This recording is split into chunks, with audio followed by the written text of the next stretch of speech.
ভাই এখন তোর বয়স না জিম যাওয়ার, জিমে গেলে হাইট আটকে যায়।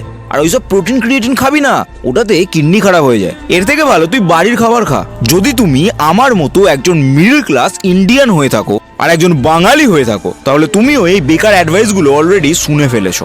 হেভি ব্যাপার তাই না? ইন্ডিয়াতে মদ খাওয়া, সিগারেট খাওয়া, মেয়েবাজি করা নর্মাল, আর নিজের উপর মন দেওয়া, জিমে যাওয়া, ভালো ডায়েট নেওয়া এটা অপরাধ। কুমড়োর মতো পেট পুষ্টি, আর সিক্স প্যাক অ্যাব অপুষ্টি। প্রোটিন ক্রিয়েটিন পাপ, মদ সিগারেট আশীর্বাদ। এই বয়সে এটা করবি না, এই বয়সে ওটা করবি না, শালা করবোটা কি? রাস্তায় মদ খেয়ে মেয়েদের পিছনে পড়লে লোক দেখতে পায় না, আর যদি ভিডিও বানাও তো লোক এমন ভাবে দেখবে যেন শালা জামা কাপড় খুলে রাস্তায় নাচ করছি। কিন্তু আমার ভাই, পরিশ্রম যেন বন্ধ না হয়। লোকের কাজ হলো বলা, আর তোমার কাজ হলো লোকের মুখে জুতোটা মারা নিজের কাজ দিয়ে।